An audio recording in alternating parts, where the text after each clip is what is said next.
Bonjour à tous, je m'appelle Wang Dongdong et j'ai 27 ans cette année. Je viens de la province du Henan en Chine. En 2001, toute notre famille a accepté l'œuvre de Dieu Tout-Puissant des derniers jours. Cependant, à cause des persécutions exercées par le gouvernement du PCC contre les croyances religieuses, les dirigeants du village venaient souvent nous rendre visite à la maison pour nous intimider, essayant de nous forcer à abandonner notre foi. Un jour de printemps 2002, une réunion qui se tenait chez mes parents a été dénoncée par une personne malveillante. 8 policiers ont fait irruption dans notre maison, ont confisqué tous nos documents religieux et arrêté mon père et 3 autres amis de l'église en les accusant d'avoir organisé une réunion illégale. Une fois mon père libéré, la police a continué de venir fréquemment à la maison pour réaliser des inspections. Elle intimidait et menaçait mon père, lui disant que s'il continuait à croire en Dieu, il serait envoyé en prison. Pour éviter d'être arrêté par le PCC, mon père s'est enfui et a trouvé refuge dans une autre région. Il n'a pas osé rentrer à la maison jusqu'au déclenchement de l'épidémie de SRAS en 2003. En novembre 2011, le PCC a lancé son projet Tonnerre numéro 3 dans la province du Henan, arrêtant et persécutant furieusement les chrétiens de l'église de Dieu Tout-Puissant. Rien que dans ma région, Shangqiu, 29 dirigeants d'église ont été arrêtés. La police a à nouveau fouillé mon domicile. Mes parents et moi n'étions pas à la maison à ce moment-là. Nous sommes parvenus à nous échapper indemnes. Mais mon frère a été arrêté par la police. Depuis sa libération, il reste sous surveillance policière. Les persécutions religieuses du PCC se sont intensifiées. La police s'est rendue de maison en maison, arrêtant les chrétiens de l'église de Dieu Tout-Puissant. Pour éviter d'être arrêté, je n'ai eu d'autre choix que de continuer à changer de domicile. En février 2012, alors que j'étais caché, tout seul dans une usine, je me suis senti incroyablement isolé. J'espérais que l'oppression menée par le PCC prendrait rapidement fin, et j'avais hâte de pouvoir retrouver bientôt ma famille. Cependant, je n'imaginais pas que, peu de temps après, au domicile d'un frère, j'apercevrais ces mots écrits dans une lettre. La mère de Changguan est décédée. En voyant cela, j'ai été terriblement choqué et je suis tombé à terre, paralysé. Je ne pouvais pas y croire. Ma mère était en bonne santé. Comment se pouvait-il qu'elle soit morte ainsi soudainement ? C'était comme si j'avais reçu un coup de poignard en plein cœur. Et j'ai pleuré. Et pleuré encore. J'ai voulu m'écrier « Maman ». Mais je n'ai pas pu le faire, par peur d'alerter les voisins, et d'être dénoncé, puis arrêté. Ce soir-là, lorsque je suis revenu à l'usine où je me cachais, j'ai éclaté en sanglots, bruyamment, seul. Je ne sais pas combien de temps j'ai pleuré. Je ne cessais de repenser aux moments heureux passés avec ma mère, à sa belle voix et à son beau visage, à son amour pour moi et mon frère. Mais je ne la verrai plus jamais. Si le PCC n'avait pas mené des persécutions acharnées, nous n'aurions pas été séparés. Notre maison n'aurait pas volé en éclats. Et elle ne serait pas morte.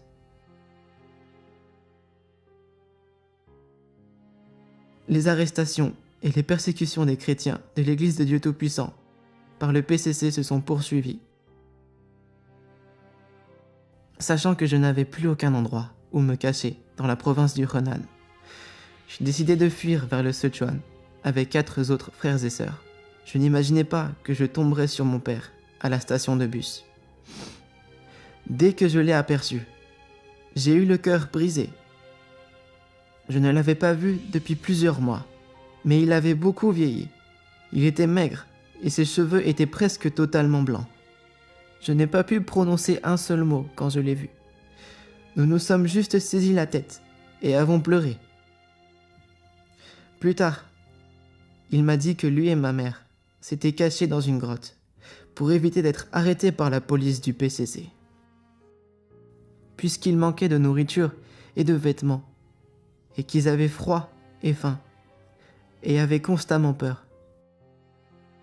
Ma mère a eu une crise d'asthme. Vers 20h le 2 mars, ma mère a quitté ce monde, ainsi que son amour et son attention pour moi et mon frère. Elle n'avait que 48 ans.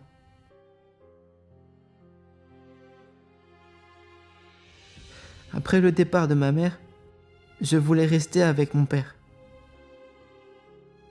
Mais croire en Dieu en Chine signifie que quel que soit l'endroit où vous fuyez, vous ne pouvez pas échapper aux mains maléfiques du PCC. Le tout premier jour où mon père, moi-même, ainsi que les amis de mon église, nous trouvions dans le Sichuan, nous avons été pris au piège par la police et mon père et moi avons une nouvelle fois été contraints de nous séparer lors de notre fuite. Au début de l'année 2013, le gouvernement du PCC a lancé des arrestations massives dans le Yunnan, le Chongqing, le Sichuan et dans d'autres régions.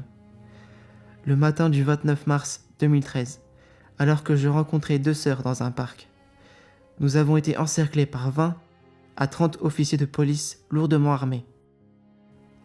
Ils nous ont menottés et mis dans une voiture qui est partie en direction du bureau de la sécurité publique de Nanhe, dans la ville de Guangyuan. Là-bas, ils m'ont ordonné de tenir ma tête entre mes mains. Ils m'ont forcé à m'accroupir sur le sol glacial, les pieds nus. Si je faisais le moindre mouvement, ils me faisaient tomber à terre à coups de pied. Ils m'ont menotté sur un banc du Tigre pendant 6 bonnes heures, sans me permettre de manger, de boire ou de me soulager. Durant mon interrogatoire, j'ai appris qu'ils me suivaient et me surveillaient depuis 6 mois, grâce à des méthodes comme la surveillance vidéo, les écoutes et les enregistrements téléphoniques, et que plus de 90 policiers étaient encore déployés dans la région, afin de préparer l'arrestation simultanée de tous ceux d'entre nous qui prêchent l'évangile localement. Le lendemain, lorsque j'ai été convoqué pour mon interrogatoire, un officier m'a cruellement menacé. « Petite fiente, si tu refuses de parler, je vais te défoncer. » Il a également projeté des cendres de sa cigarette sur mon visage.